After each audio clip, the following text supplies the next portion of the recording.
Watch him throw the ball. We gon' pick it off. You gon' let him hit the hole or you gon' cut it off.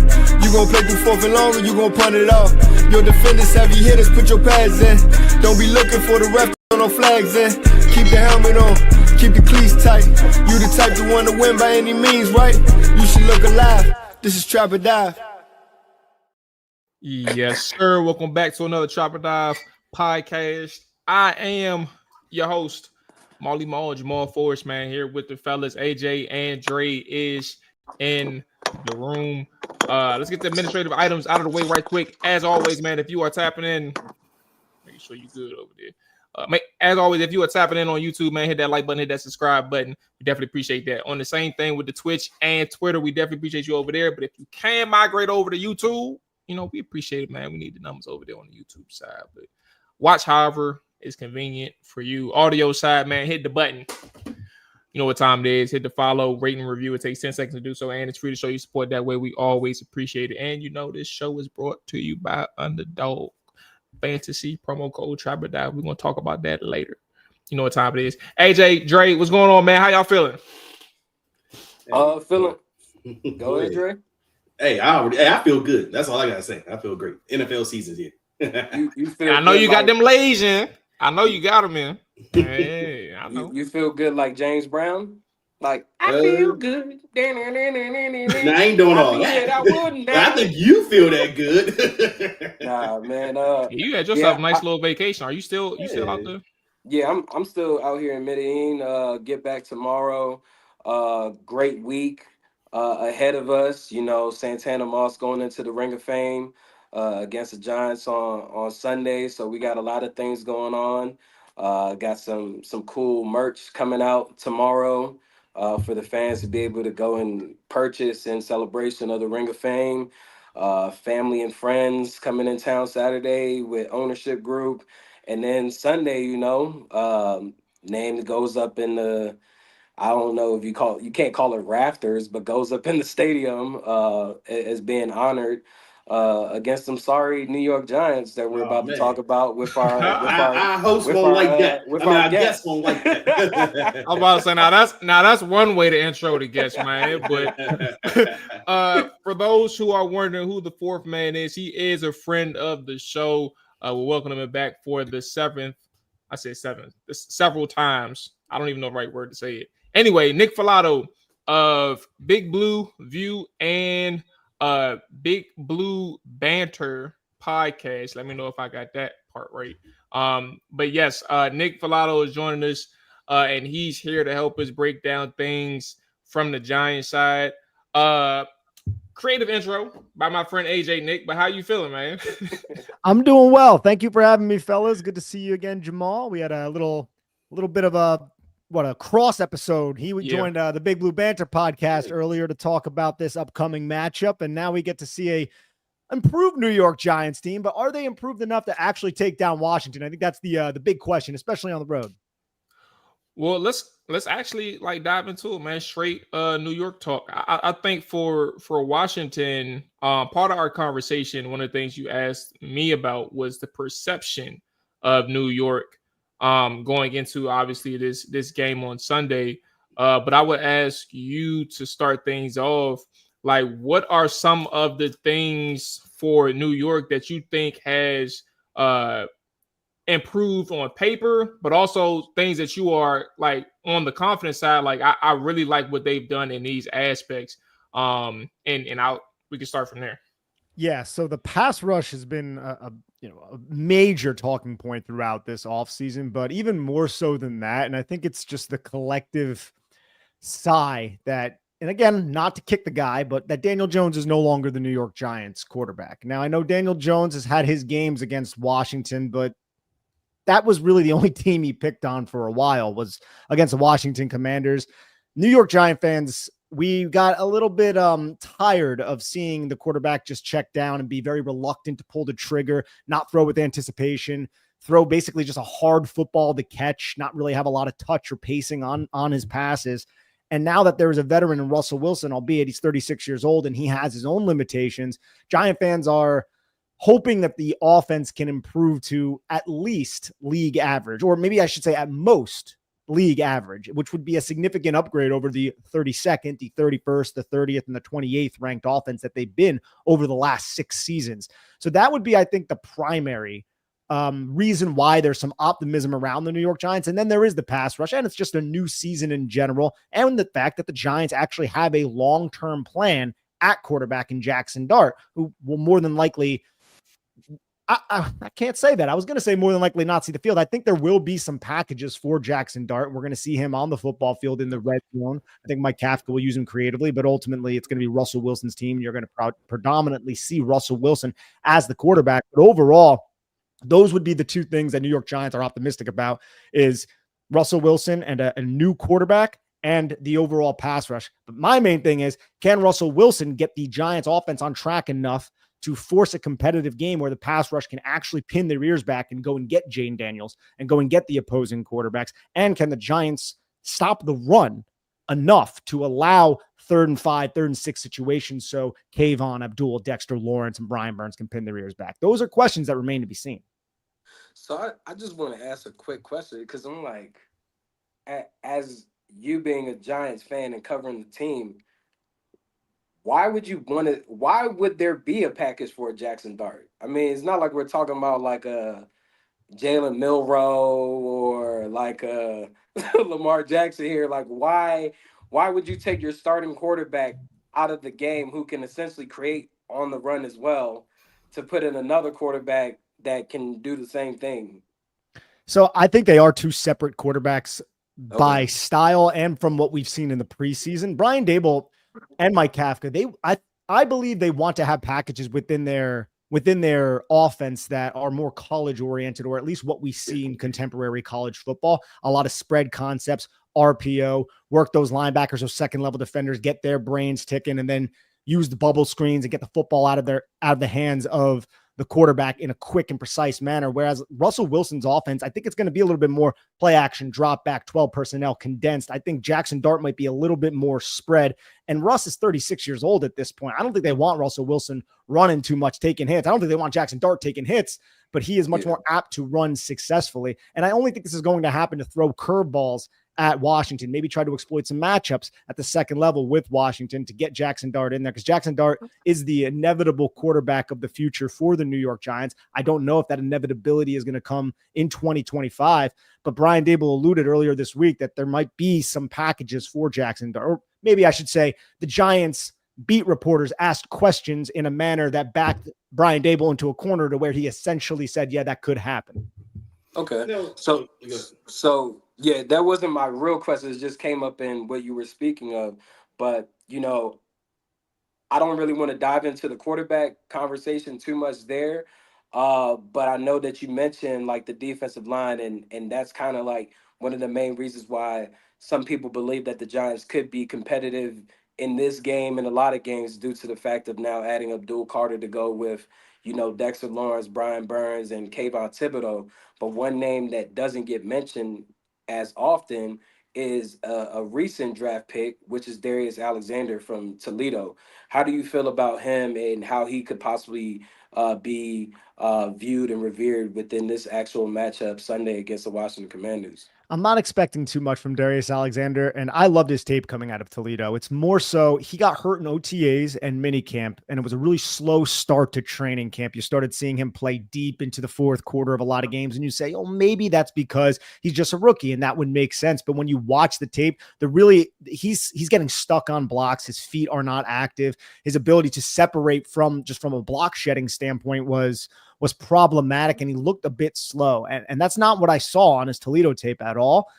I'd be surprised if you saw a lot of snaps in this game. I think you're going to see a lot of, next to Dexter Lawrence, Raheem Nunez-Roches, a lot of Roy Robertson Harris, and some DJ Davidson. I wouldn't think that Darius Alexander is going to have much of a role. Okay, and for me, the outsider's perspective of the Giants coming into this season is that they're really not going to be a factor as much as the other teams are in the NFC East. You hear the Cowboys, the Cowboys, Eagles, and Commanders are mostly the teams you kind of talk about. But if the Giants aren't going to be a factor this year, let's say they have a mediocre season, this is probably going to spell the end of Brian Dable. So from your standpoint, from the Giants' perspective, what are kind of your expectations heading into the season for this team? Like, do you expect a better season? Are you hoping for a better season? Like, what is your vibe about Dayball? All of that. Like, can you kind of fill me in on that? Yeah, of course. I think Brian Dable and Joe Schoen have a longer leash than a lot of people nationally. And I think John Mara is, I don't want to say infatuated with these guys, but I think he really likes both of those people, their character, their football minds. And now we're starting to see the vision kind of come to fruition. So I don't think this, like I've heard national people be like, oh, by week 5, Dable could be fired. I really don't think that's the case. I think they might have like a 2-year leash unless everything bottoms out. And even then, I don't think they get fired mid-season. I don't think this is a Ben McAdoo type of situation. I think John Mara would give them the grace to go to the end of the season and then part ways with them. But that would only be like, I don't think that's a likelihood. I think that is a very unlikely situation, and only if everything bottoms out and falls out. And as we've heard a lot, the New York Giants have a very tough schedule. They're obviously in the NFC East, which is a tough division, and we play the NFC North and we play the AFC West. And then the Giants also get the 49ers as one of the 4th place teams that they have to play within the NFC. That's a tough task. I think the Giants are going to be, though, and this might not bear out at the end of the season from a record perspective because of the schedule. I think they're going to be a respectable team that not everybody is looking at on the schedule and being like, this is an easy win, because the quarterback position is different. They actually have a veteran. I trust the offensive mind of Brian Dable and Mike Kafka collectively. The defense, I'm a little worried about from a run-stopping perspective, and I'm not sold that Shane Bowen is the guy to maximize this group, but the talent is there on paper. You have several blue-chip guys up front, and you have, I would say, solid second tier type of players on the back end with Tyler Nubin, who's coming into his 2nd year. I think he can develop into maybe a blue chip type of individual. Paulson Adebo, need to get more from Tay Banks, Javon Holland they brought in, and then Okereke McFadden. That's a solid linebacker duo, but everything starts with Dexter Lawrence, Brian Burns, Abdul Carter, and Kayvon Thibodeau. So I think teams are not going to want to play the New York Giants because of that front 4. And if the Giants offense can just get out to some early leads and start the games hot, and maybe get into some favorable game scripts defensively, then those 4 can feast and those 4 can pin their ears back. And that's going to be the recipe for success for this team. If the Giants offense can be league average, I think the Giants could possibly compete for a playoff spot. I don't think that's a crazy thing to assert. You know how fast these turnovers are week in and week out in the NFL. Now, I'm not saying, and I didn't pick the Giants to make the playoffs, just to be frank, but there's certainly a percentage and a probability and a possibility that they can certainly win some of these close games and then get into that conversation because they have upgraded in some key spots. But there's still some big question marks when it comes to this football team that I hope we can glean some answers from in this week 1 matchup. So this isn't a playoffs or bust situation for Dayball and Sheen. No, I don't believe so. I think if they just are respectable and they lose some close games and they're not the laughing, they've been a dumpster fire. They have been the lowest of the low over the last 2 seasons, right? Basically, since they gave Daniel Jones that contract extension after the 2022 year, they've been the lowest of the low. As long as it's not like that, I think Dable and Shane get another season. Yes. I don't think their seat is as hot as a lot of other people believe. And I think a lot of people who cover the Giants are in the same boat as I am. And a lot of that is because of John Mara's, he has a certain magnanimous nature about him when it comes to Dable and Shane. And I don't think he liked the fact that he fired 3 different coaching staffs after 2 seasons. I think he wants to see this through. And now with Jackson Dart in tow, with Jackson Dart in the building, I think they're going to give it a little bit more time. Do you agree with John Mara's approach possibly on that? So at the end of the season, I wanted the Giants to part ways with Brian Dable and Joe Schoen. But my one point of contention with that was I was like, well, who's the coach that's clamoring to come in to the Giants situation right now? They had no quarterback of the future. They had to eat a bunch of dead cap getting rid of Daniel Jones. So there really wasn't a lot of personnel who I thought or I wanted the Giants to go out and get. So when John Mara said, hey, we're going to keep these 2, I was like, okay, I understand that. Let's see what they do. And ever since then, I believe the 2, Brian Dable and Joe Schoen, have done a solid job really bolstering this roster and also getting a quarterback without spending the 3rd overall pick. You get Abdul Carter and then you trade your 2nd round pick and a little bit more to move up to get Jack. Like, that's a pretty good trade, especially if Jackson Dart lives up to the expectations that he has created by his play so far through this offseason in training camp. So for me, I'm a little bit more optimistic than I was previously, because there is at least a plan in place and a vision in place that seems to make sense from a football perspective.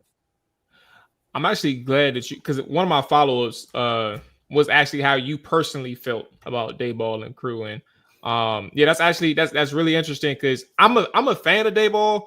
I just feel like Daniel Jones hamstrung him. And like, for whatever reason, whether it was his decision to keep him around after that playoff season or like a combination of things, I just feel like it was just something where he never really had a full chance to like dive into what he actually needed or wanted for the Giants. And you can correct me if I'm wrong on that.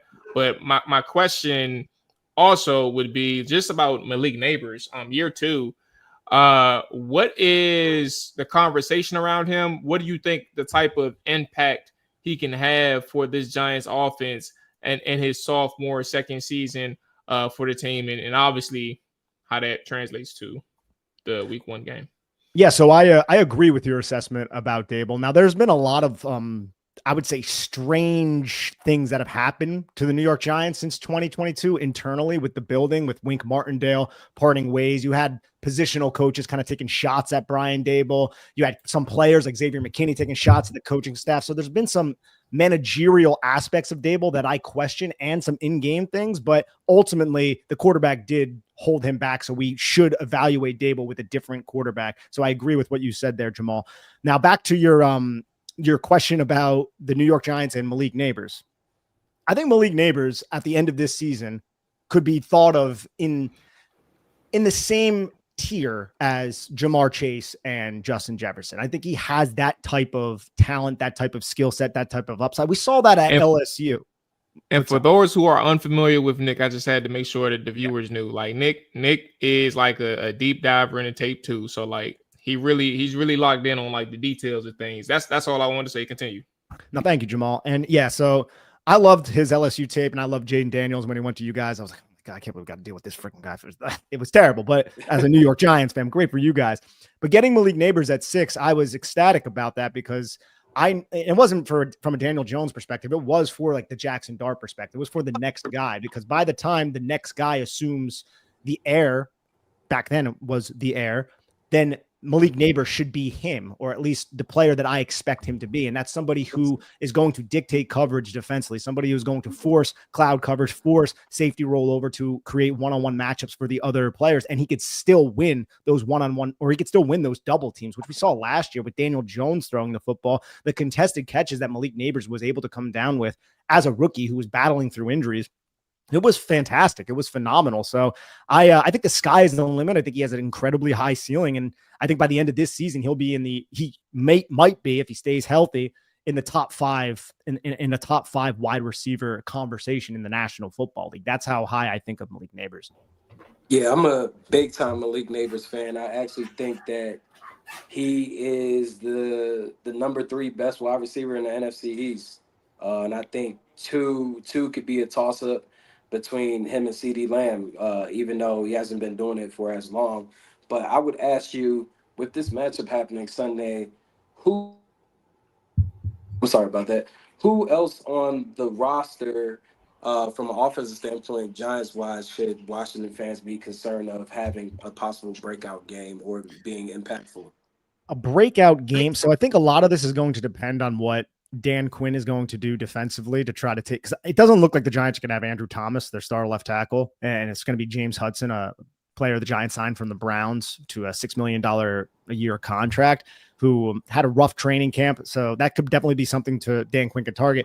And I expect Dan Quinn maybe to bring some blitzes, maybe play some man coverage. You guys can correct me if I'm wrong. I have not seen the numbers prior to this. I'm just going off of what he did as a coordinator with the Dallas Cowboys, different personnel now. And you guys have a young and improved secondary. I expect the Giants to, whatever he's doing, try to dial some things up deep and create explosive plays, something that they just have not done since Daniel Jones was their quarterback. And that could benefit, if not Malik Neighbors, Darius Slayton, who has had his success over the last 6 years as a New York Giant, Wan'Dale Robinson underneath. And then I would say the one player that no one's really talking about, he just came back healthy, is Theo Johnson, the second-year tight end the Giants drafted in the 4th round out of Penn State. Now, Russell Wilson doesn't really target the middle of the field all that much. It's a lot of outside the numbers type of stuff, a lot of moon balls, deep vertical shots. But Theo Johnson is a 6'6", 270-pound target who can really work the seam.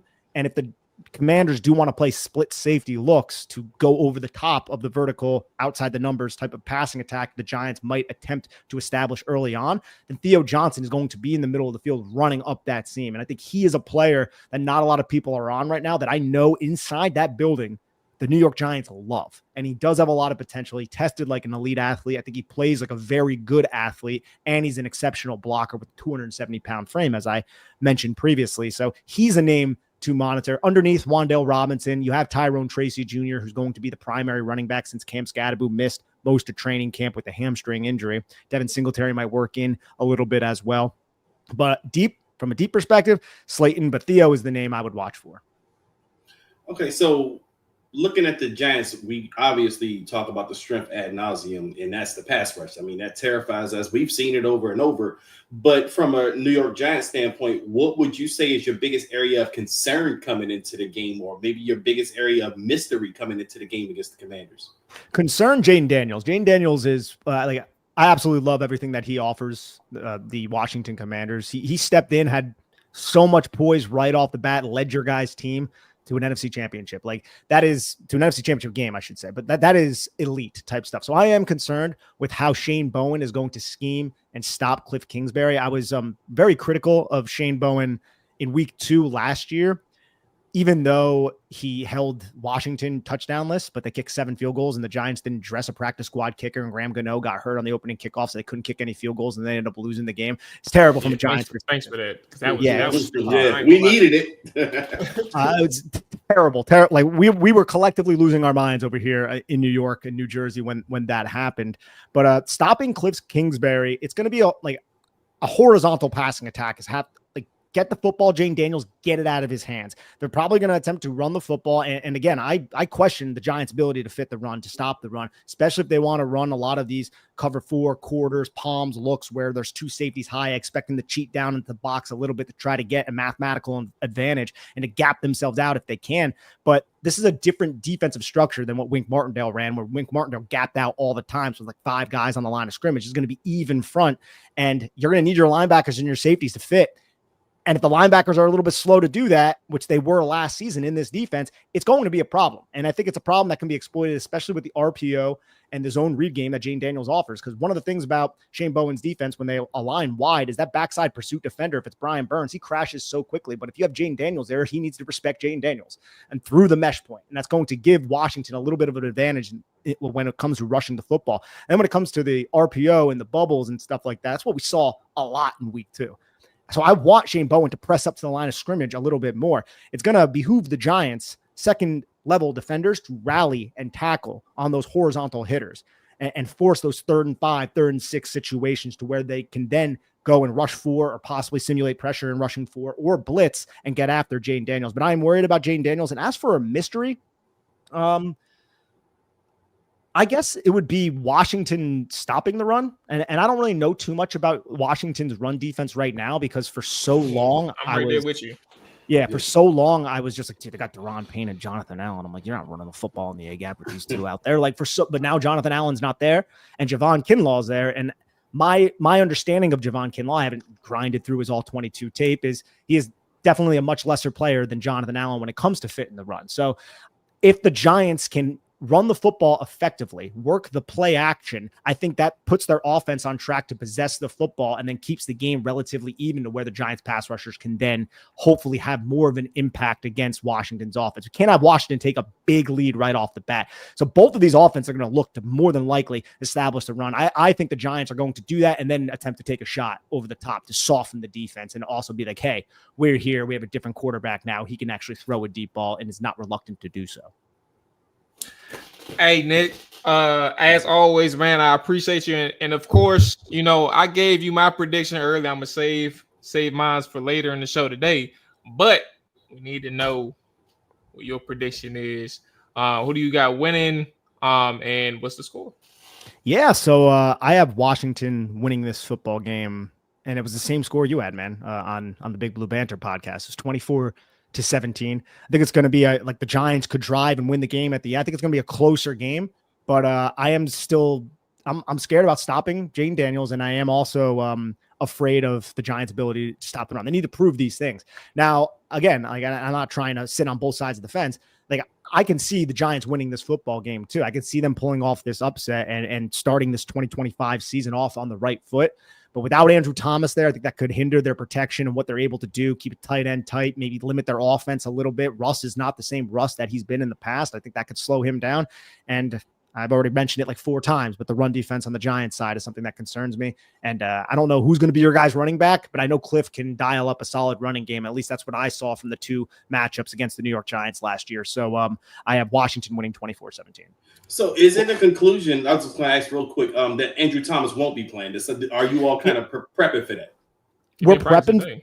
Yeah, so he did not practice today, and then Dable after practice said, and Dable gives us nothing, guys. He gives us nothing, right? And he's just like, oh, that's part of the plan. It's like, yeah, well, was the plan for him not to dress anyways? Because he was limited in practice on Wednesday. And prior, like late last week, he came out and talked to the media, and he was like, hey, if I'm not ready, I'm not going to play. I've played not ready before, and I did not play up to par to what I expect of myself. So I'm looking at this when you don't practice on Thursday. That's kind of a telltale sign that you're not going to participate. And that's one of the reasons why the Giants gave $6 million a year to James Hudson and brought in Stone Forsythe, who didn't make the team. And they also drafted Marcus Bowe in the 5th round. And that's a kid to monitor for the future because he's had one hell of a training camp and preseason. I actually had one more based on your answer and your prediction, but like how's the fan base feeling about the matchup against Washington? I don't disagree. Now, granted, I think it's like a 70-30 chance that Washington wins, but at the same time, I don't disagree that the New York Giants have a chance of winning. Like, how does the fan base feel about like their chances in week 1? I don't want to say they're optimistic, but relative to the fact that the Giants are 6.5 point underdogs or 5.5 point underdogs, depending on the book. I think they're optimistic from that perspective, right? That they could pull off an upset. And this is a team that is very respectable. Like throughout the last 2 weeks, 3 weeks, people were saying, oh, this is going to be an upset. But then the Andrew Thomas news. And I think a lot of Giant fans are optimistic. That also comes with just being a fan of a team, especially a fan of a team that has made the necessary upgrades in key spots that would cause excitement. But overall, I don't think they're going in being like, oh, we're going to beat up Washington, because I think a lot of Giant fans respect Jaden Daniels. And like me, I respect Dan Quinn. I don't know how like Washington, like I think Dan Quinn is a very good football coach and he gets his guys prepared to play. You guys can correct me if I'm wrong. That's just that's my interpretation of Dan Quinn. He just gets his team ready to play.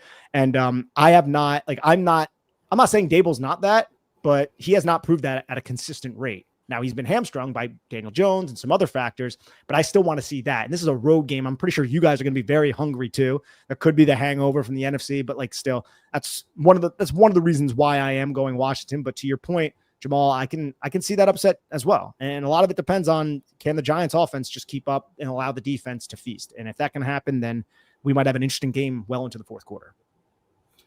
All right, man. Hey, I want to give you the floor to plug anything and everything else that you got going on. Big Blue Banter podcast, Big Blue on SB Nation. Is there anything else that we're missing?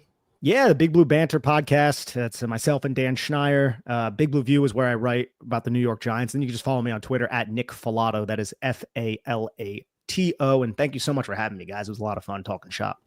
Oh, absolutely. Thank you. Always love having you on, Nick, man. Shout out to my guy, legendary linebacker, Carl Banks. That's my guy, man.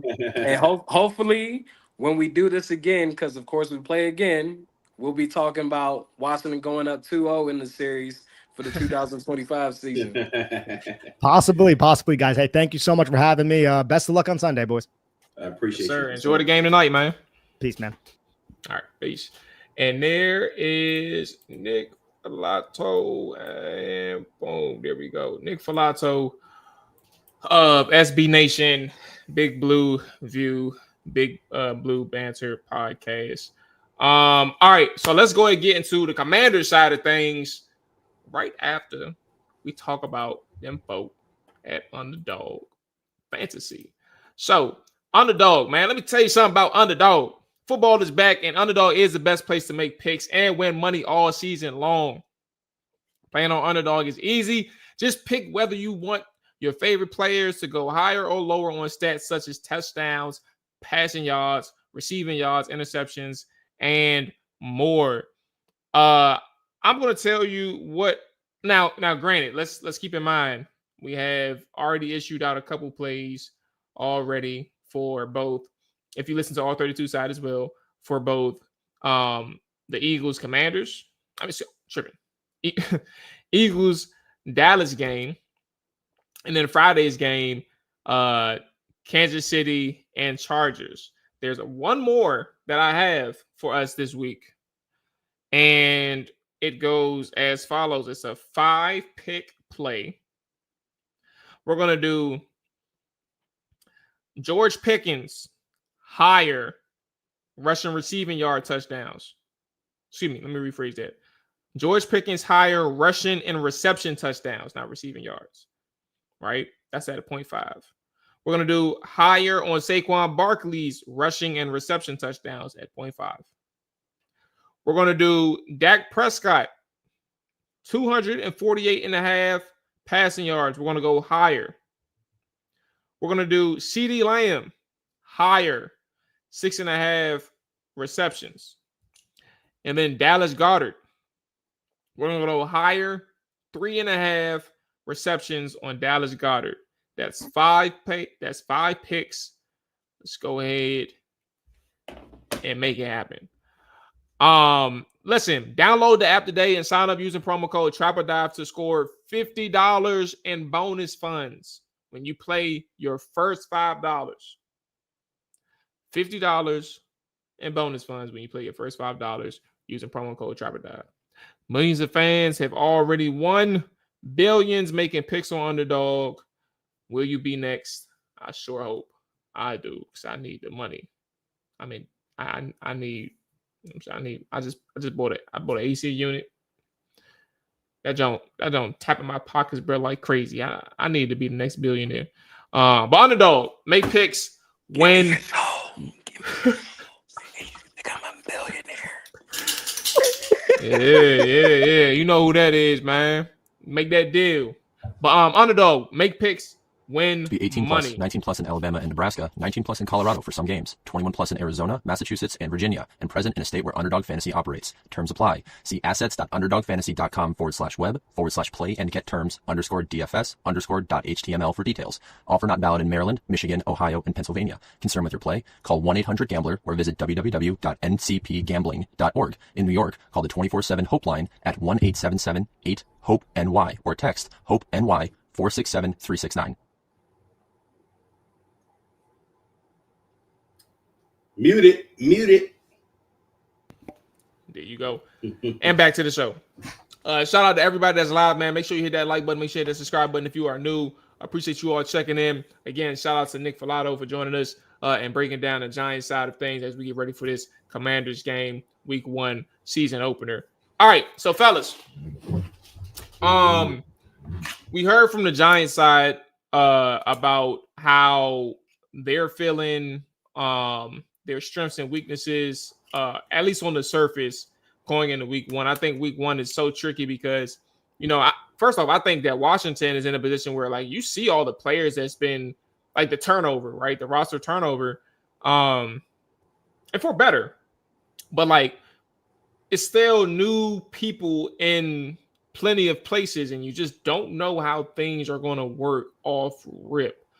But, like, I think for Washington, when you look at this matchup, right, there are, and this is just a general thought, get your opinions on it, but there are several aspects that you can actually be confident in, right? Obviously, Jaden Daniels. We know where he's at, and I don't think that we're looking at a quarterback who is staring a sophomore slump in the face. I think this is a person who is itching to get back on the field and actually just hoop the same way that he did last year, if not better, right? But then you're also looking at, from a confidence factor, Cliff Kingsbury and how he can utilize several different pieces in his offense. A bolstered offensive line, which I think is going to have a test against these Giants, right? Like you're talking about a rookie at right tackle and Josh Connolly. And while, he drastically improved in terms of like the reports that was coming out on him in training camp, he drastically improved over the weeks. It wasn't flawless, in preseason, right? So you're talking about a person who has to protect himself against line game stunts and twists, the athleticism off of those picks, and how he can really stay in phase or stay engaged with defenders when they're rushing on his side. In the overall right side of the offensive line, like Nick Allegretti or Andrew Wiley, like who's going to be his right, who's going to be his partner in crime on that right side. But at the end of the day, the offensive line is drastically improved. But I think also when you look at the defense, the secondary is improved too. Like there's three main areas that has gotten better, and that's important. Or at least that you're confident in, and that's your coordinator offensively, that's your quarterback, that's your offensive line, and then you're looking at Terry and Debo, who, while you don't need 6 receivers to be like top tier, right? If your main 2 are good enough, you can work with decent depth. So I think that this offense is really a unit that you can be fully confident in. That's at least going to come out the gate. I don't know if it's firing all cylinders, but I don't think it's going to take long for them to gel pretty quickly. Like, what are y'all thinking about, like the things that y'all are confident in going into this Giants game? Well, for me, I want to talk about first I'm confident in the offense to the point where I don't have a lot of questions. My questions lie on probably almost on every level of the defense, but offensively, every level, okay. Yeah, I mean, outside of the linebackers, I mean, even though you want to see some of those guys, do better at coverage, but offensively, honestly, the only thing I'm expecting, the only thing I'm really looking for offensively is more intrigue than it is concern about anything. And the intrigue is, what's the next level for Jaden Daniels? Like, that's the intrigue for me, because I really feel like we have a superstar. And when you watch superstars' careers progress, and I'm not even just talking about at the NFL level, I'm talking about the NBA level, any level you watch sports at, when you watch a superstar progress, you get to see every level, how high they go. Every year they take it up a notch, and you don't really have questions of it. So I kind of put Jaden Daniels there. And for me, the intrigue is, what's his next level, and where does he take this offense to the next level? That's why we were on the show on Tuesday. We're talking about his stat predictions, and I'm like, yeah, I expect the dude to go up to 33 to 36. Which sounds crazy when you talk about touchdowns, that is passing touchdowns, which sounds crazy coming from a Washington fan, because as we're saying, Sonny Jurgensen is the last guy that probably threw 30 touchdowns in a season for us. And we've had some, while we may have had some dreadful seasons, we've had some really damn good offensive seasons, and none of those quarterbacks were able to take it to that level. So does the superstar Jaden Daniels, who was just ranked number 21 in the NFL's players rankings,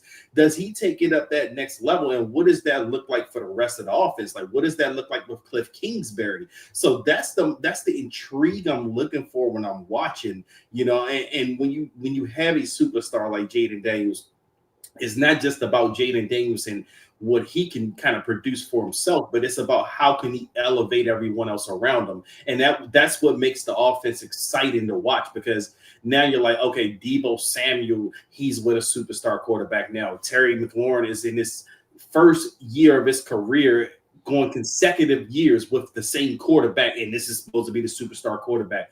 What does that bring out of this running back room that you keep hearing the coaches rave about? So that's the things that I want to look for. So for me, I would be very disappointed if the offense comes out stagnant or whatever the case may be. And that's even with knowing that, you've heard the things over the offseason that the offense is kind of, struggled a bit. They didn't look as sharp as you kind of expected them to be. But I'm attributing that more so as the defense is hungry to go out there and make plays, and defenses are usually more ahead of offenses when you talk about the offseason and training camps and things like that. But when it comes to these regular season games, I'm expecting those guys to go out there and perform at a high level, and that's because I believe that they have this superstar level quarterback that they have. Now, I don't know if we're getting into the defense and our concerns, because I can go there, or if y'all want to wait, we're talking about what we're just confident in. Yeah, just one thing. I don't know what's going on with AJ, but Donovan actually said that a couple of minutes ago about Dan Quinn and Joe Witt. And I'm actually with Don on this one, because I'm in the same boat in terms of like how people view the defense. I think that this is Joe Witt's defense. Now, granted, Donovan, nobody's ever going to say Dan Quinn in relation to the offense. It's always going to be Cliff. No, Dan Quinn is a defensive guy, so like nobody's ever going to say Dan Quinn on offense. But I get what you're saying in terms of Joe Witt, because like I think the correlation is just knowing that those two have been together for such a long time. But at the same time, like this is Joe Witt's venture, right? This is Joe Witt's opportunity. And like this isn't going to be a situation where Dan Quinn is going to overshadow Joe Witt, right? Somebody he gave an opportunity to. I think there's two things that I want to say, and I'll be quick. I think the first thing that I want to say when it comes to Joe Witt is like he even was asked one of his latest pressers. I don't remember exactly what it was. I would imagine it was last week. But he has said one of the things that he had learned is like not to be a micromanager, right? Like allowing his coaches to do their jobs, and in that moment, like as a micromanager. Now that's what he said. Everything else I'm saying, like this is me speaking. But like in that moment when you're allowing people to do their jobs, like this is somebody who's understanding that you have to be able to trust people that you put in position on your staff to succeed. Like let them do their thing and trust that whatever message that you're relaying in your meetings and on the field is something that they're applying or that they keep in the back of their head as they're talking to their players in their position group. That's the first thing. The second thing is, Donovan, I know AJ doesn't agree with this because I've seen him, whether it was on here or maybe on Twitter, I don't remember. Also think this is a big year for Joe Witt. This year he has way more pieces that fits his scheme for the Washington Commanders and his defense, right? His defensive style. You have some physical guys on the boundary. You're also able to get, which anybody would want, but you're also able to get some guys who play the run more in a more disciplined fashion, especially on the edge. And I think for Washington, that's all you like. You really needed a lot, right? Your linebackers are set. They're top heavy in terms of your depth, but that's kind of what you asked for, right? Last year you were behind the 8 ball in terms of trying to rack up on talent and your depth, but at the same time, the run game was that bad to the point where you have to figure out, like, do you have the answers? And I don't have a foregone conclusion on whether or not Joe Witt is that guy or not. I liked what he did from a schematic standpoint last year, but from a grand scheme of things, on a macro level, there's going to be a lot of eyes on Joe Witt this year because you were talking about a team who has not improved drastically defensively in some shape, form, or fashion. And we're going to be right back in week 17, week 18, if not in the playoffs, talking about what the fuck is going on with this defense. So I said a lot, Donovan, to your question, but I just wanted to make sure, like, yeah, you're right in your question, but also like you got some pressure on him, and I think that's important too because you can't just keep shifting the credit to Dan Quinn, especially when people think that Dan Quinn is the reason why things are going right defensively.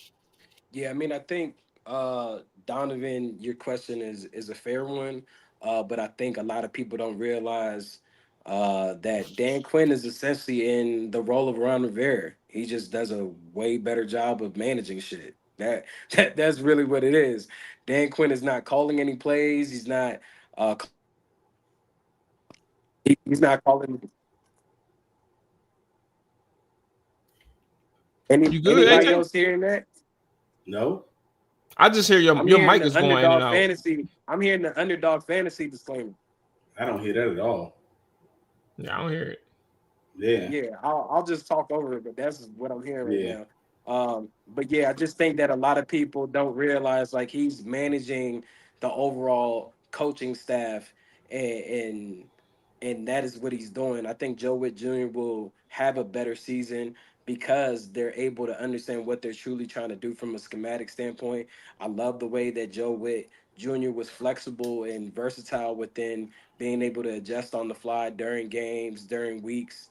Wasn't just stuck in a certain way. He truly is a coach's coach and coaches with his players in mind. He was able to adjust on the fly So I think that, adding this rotation of defensive linemen, but also giving him his niche, which is defensive back play, a more solid group of cornerbacks to work with.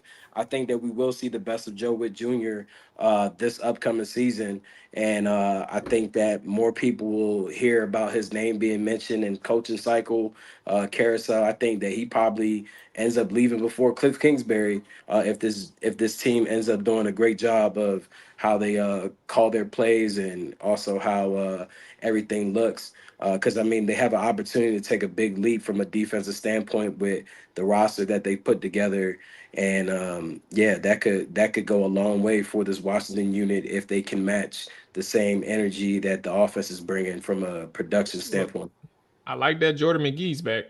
I'll tell you that. Yeah, Like, and everybody's raving about him. healthy off of from an injury report standpoint, not even listed. But yeah, Dre, if you had thoughts on that too, I just wanted Yeah, to make sure. I actually do. And Joe Witt, I didn't get to listen to the totality of the presser that he had today, but one of the things he mentioned was the communication is 100 times better this year than it was last year. Now, that's one of the things I'm actually kind of looking to see. I mean, we can't really see that. We can kind of see when communication issues happen on the field because it'll be a broken down play or something like that. But with Joe Witt kind of noting that and him kind of reiterated that a lot last season when they had issues defensively, that's one of the things I really don't want to see this year from Joe Witt's defense. And that's one of the things, if I do see it as far as the communication issues, and he's mentioning that again, then that's when I'm going to start to say, okay, Joe Witt, if it's a communication issue years in a row, then it may be something you're not getting through to those guys. And it may be more of a coaching thing than a player thing because it can't happen 2 years in a row.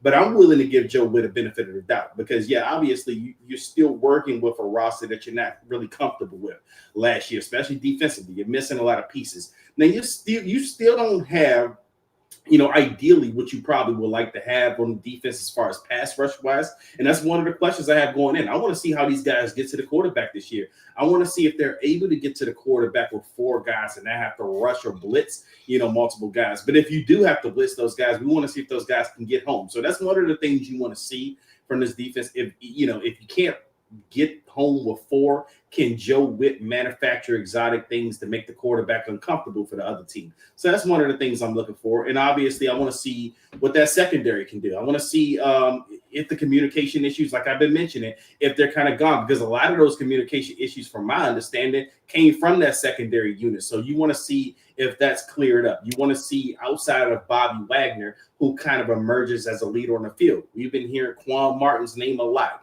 Dan Quinn really thinks Quan Martin is about to go to this next level. So I'm kind of looking at Quan Martin, yes, and I'm kind of looking at him, not only to go to this next level, but is he going to be that next leader on that defense? Like, that's what I want to see. And if you have a couple of leaders in the defense, I feel like you're going to be a much improved defense. So, yeah, we have some questions on the defense, and it's questions personnel-wise, but I also think it's fair to question Joe Witt. But, I mean, I'm a benefit of doubt guy, and I do believe he deserves another year of benefit of doubt with better personnel, what we at least perceive to be better personnel. So, again, I don't want to see the communication issues come up. I don't want to see that in the presses from Joe Witt, because if he starts talking about communication issues and we're seeing it on the field this year, then I would kind of feel like he's telling on himself a bit. He's kind of exposing himself. All right. So let's go ahead and get through. We'll get through a few predictions and then get to our score prediction as well for the game. All right. So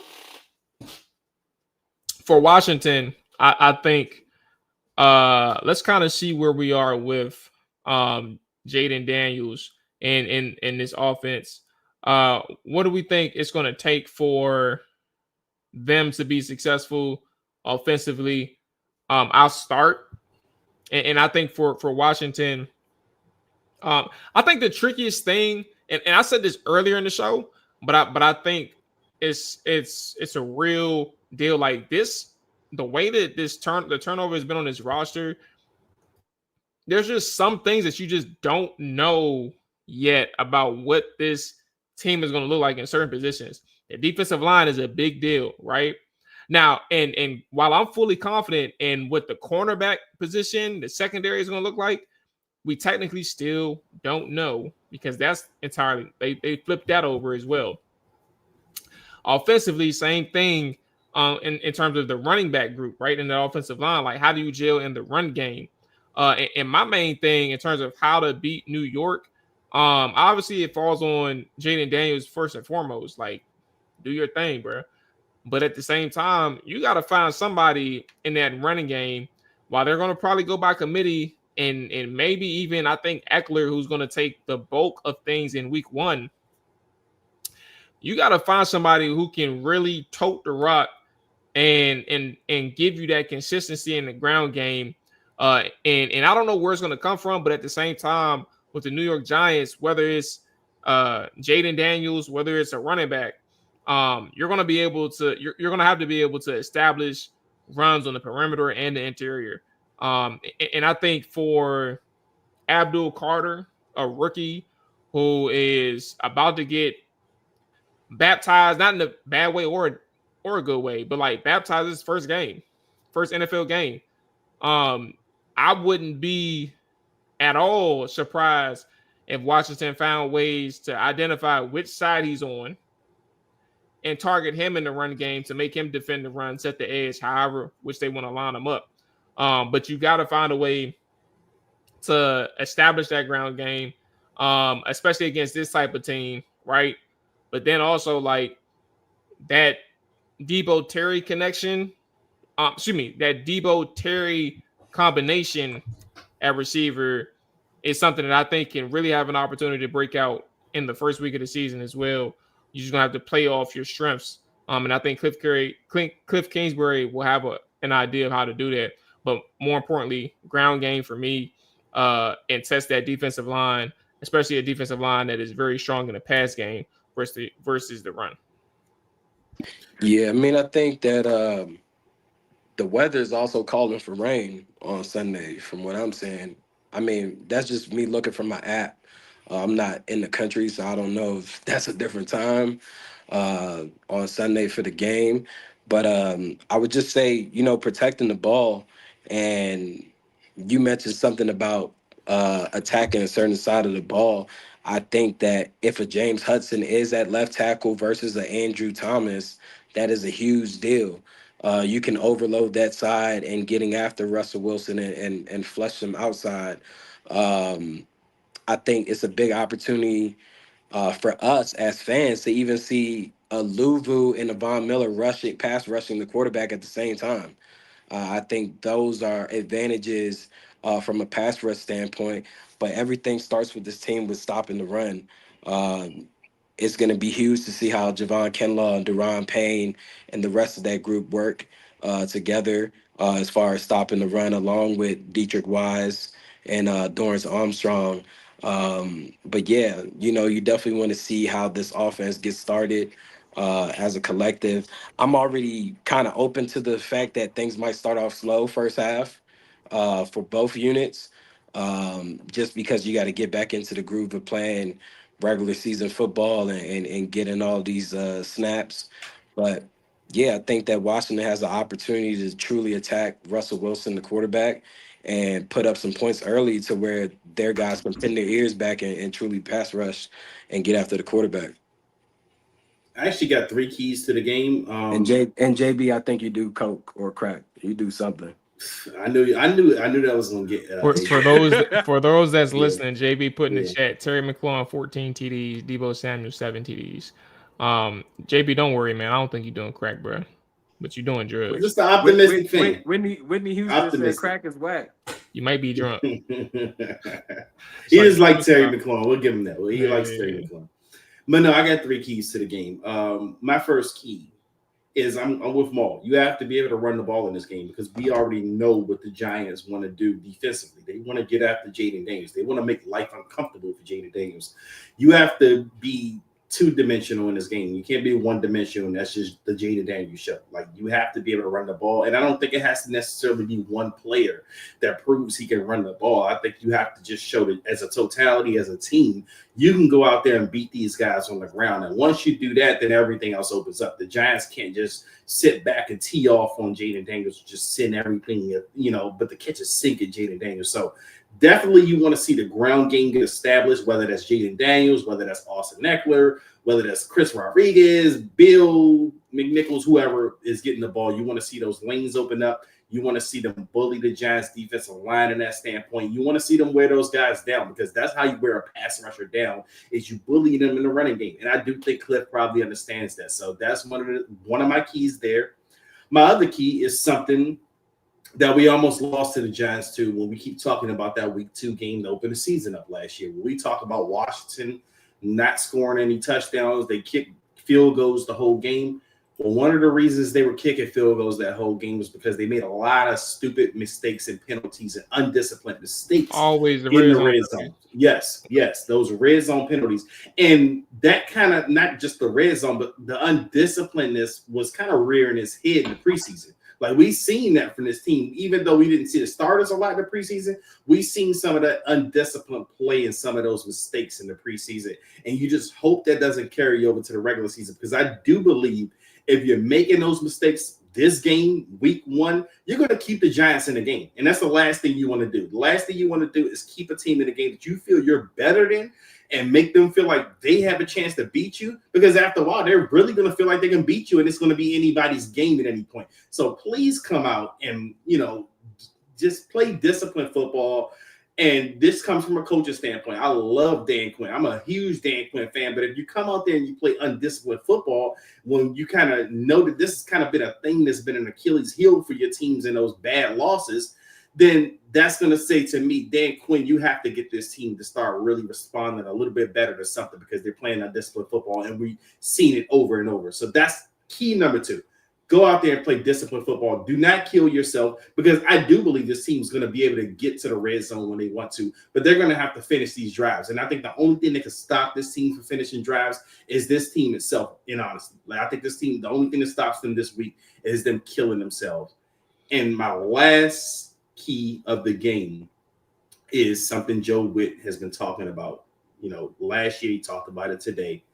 We have to create turnovers. This team has to create turnovers, and if that's the defense you want to be, this is what you have to start showing. And last year, we were one of the playoff teams, one of the only playoff teams with like less than created 20 turnovers for a season.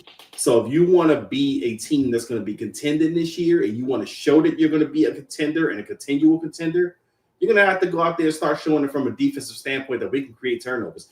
Give this dynamic offense more chances with the ball. Give this dynamic offense more chances to create an extensive lead, so the defense could play more safer and the defense could play at more at ease. So those are my 3 keys to the game: running the ball, disciplined football, create turnovers.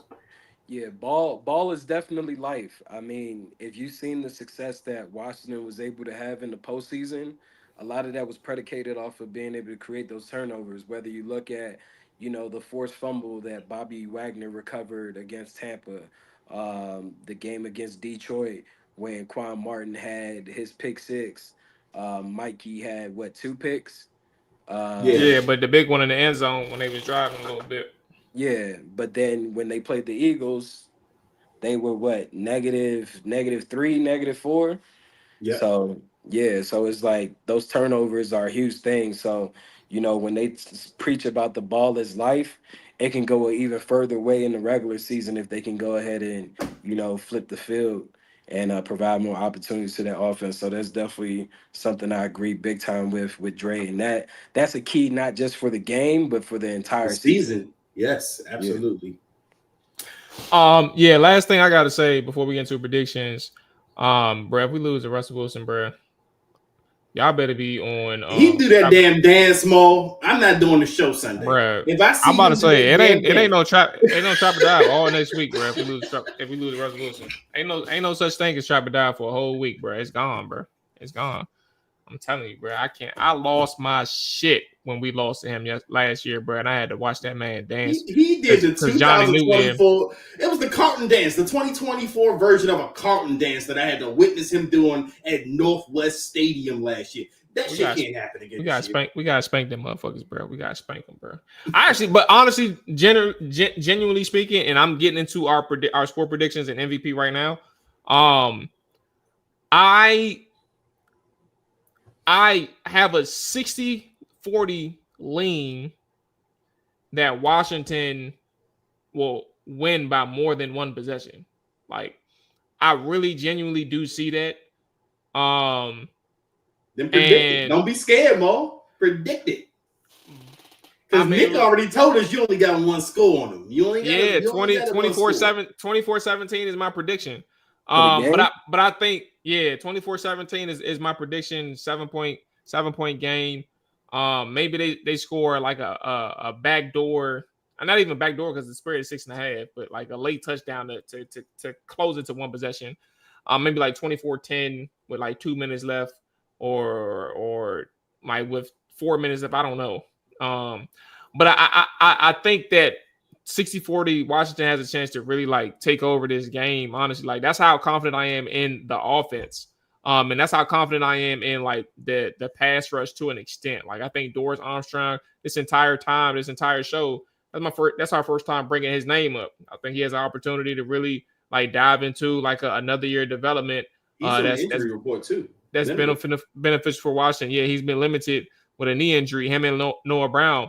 But for what it's worth, Noah Brown said he good to go. Like it ain't even no question for him. So I haven't heard Dorrance Armstrong speak, but I would imagine something similar.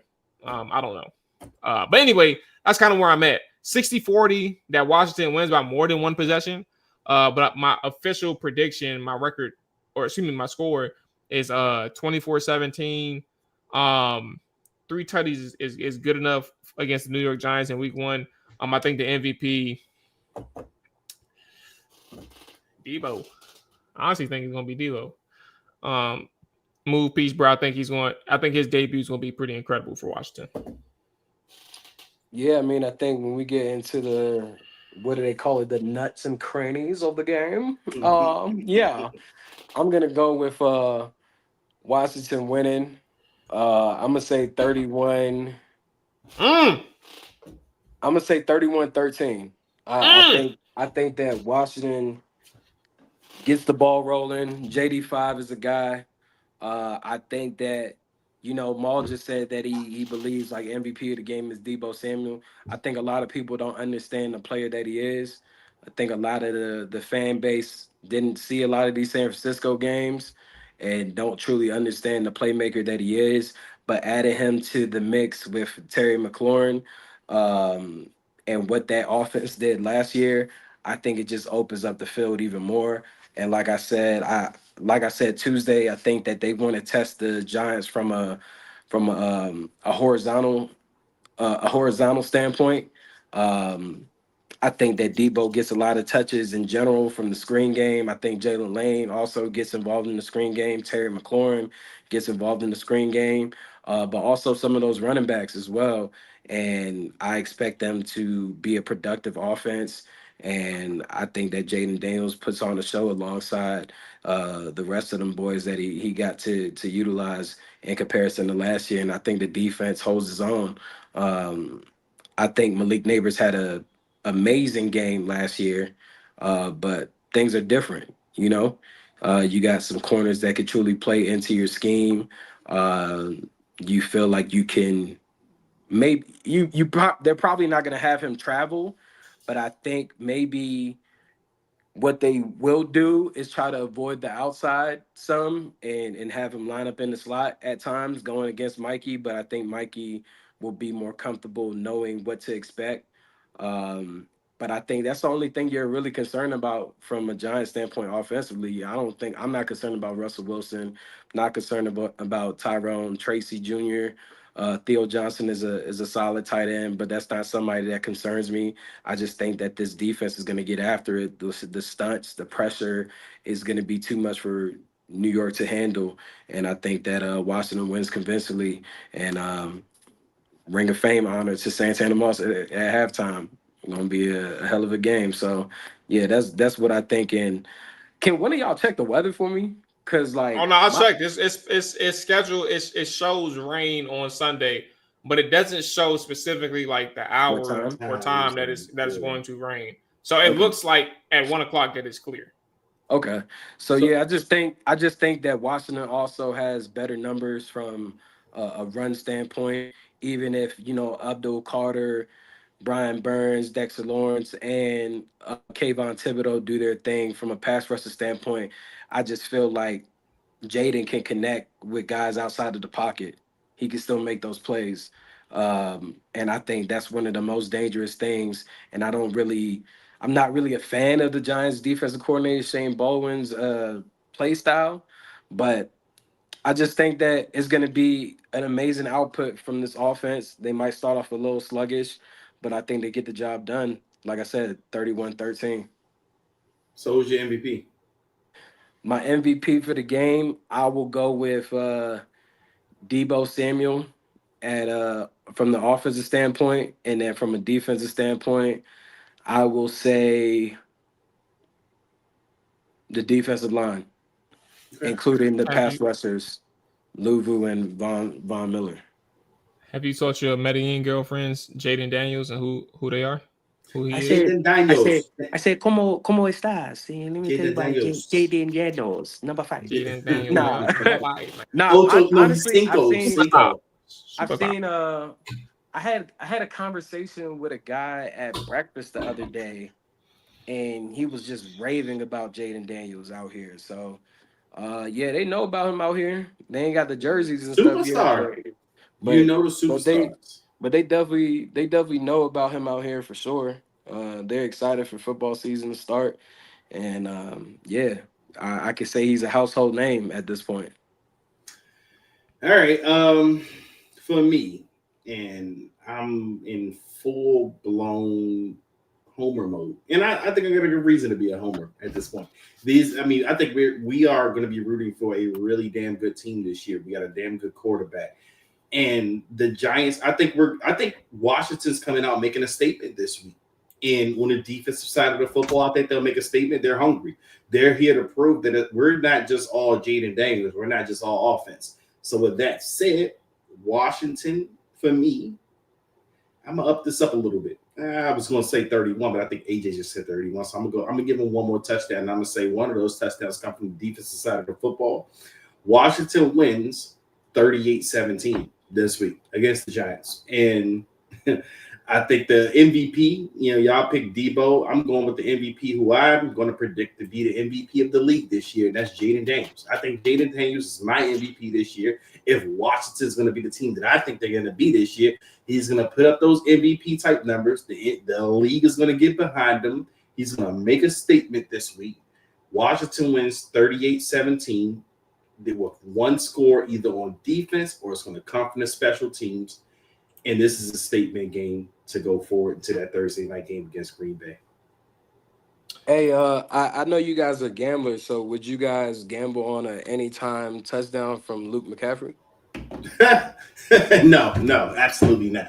I like money. I don't like losing money. Now, that's not to say Luke can't score one. I'm just not going to bet on it. Ain't nothing wrong with putting 50 cents on that jump. I put a little. Look, anything I gotta do to get some bread, I do it. It was a time. It's funny though. It was a time last year where I did 3 straight games for Luke McCaffrey because I thought his time was near, but he ain't even come close. I mean, he ain't even come close, bro. Yeah, he's not even on my radar. I'm sorry, I'm not even a Luke hater like AJ. AJ doesn't like Luke, but I'm not a Luke hater. I'm just not gonna put money on him. I think like when you look at the Giants cornerbacks, I mean Deontay Banks and Paulson Adebo. I mean Paulson Adebo definitely struggles.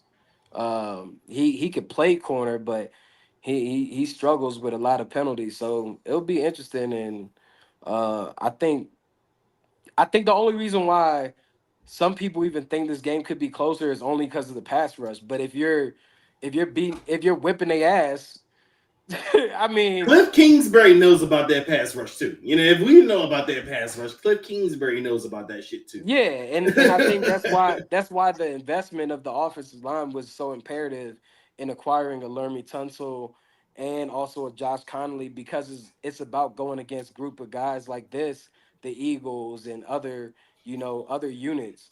So I think this will speak volumes of, what they thought was the main objective for their offseason versus how we viewed it. Maybe going and getting a running Initially. back or a defensive end, investing in that O-line. So it'll be interesting. And yeah, I'm in Medellin at the moment, but I'll be back tomorrow. Well, we are in America and we are about to watch Thursday Night Football. Yep. Yeah, I got it. We're getting into it right now. I gotta try to stream it on YouTube right now, so it's on right now. Hopefully, Well, you can't watch Prime. It's on. It's Prime? not on Prime, is it? Wait, it's is on it on NBC tonight? Yeah, We got the NBC. first Prime game of the season. Us versus. Oh, so first week 2 Prime starts game. the Prime. Okay, Yes, all right. yes. All right. Yeah, that's another thing. That's a quick turnaround. So you gotta put some numbers up on the board immediately. Get your guys some rest with traveling to Lambeau Field Thursday. Yes, sir. We're gonna see. Statement. Yeah.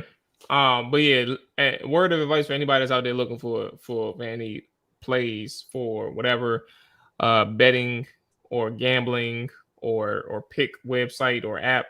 Yeah, don't do the look McCaffrey, bro. Stick to the guys that you know. Stick to the guys that you know that's gonna get in the end zone, man. All right, that's gonna wrap it up for us, man. Shout out to AJ. So if Luke McCaffrey scores Sunday, we get to slap you in the face. No, we're gonna slap you. No. In the face.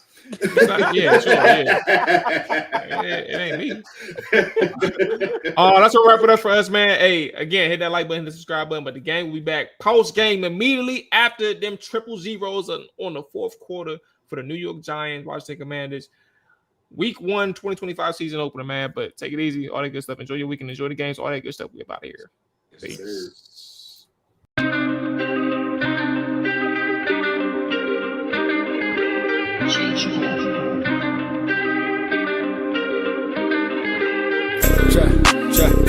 Chop it down. Chop it down.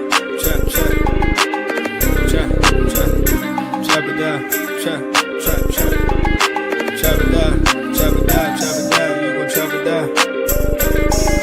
Chop it down. You gon' chop it down. Damn, set. Watch him throw the ball. We gon' pick it off. You gon' let him hit the hole or you gon' cut it off. You gon' play through 4th and long or you gon' punt it off. Your defenders heavy hitters, put your pads in. Don't be looking for the ref to throw no flags in. Keep the helmet on, keep the cleats tight. You the type to want to win by any means, right? You should look alive. This is Trap or Dive.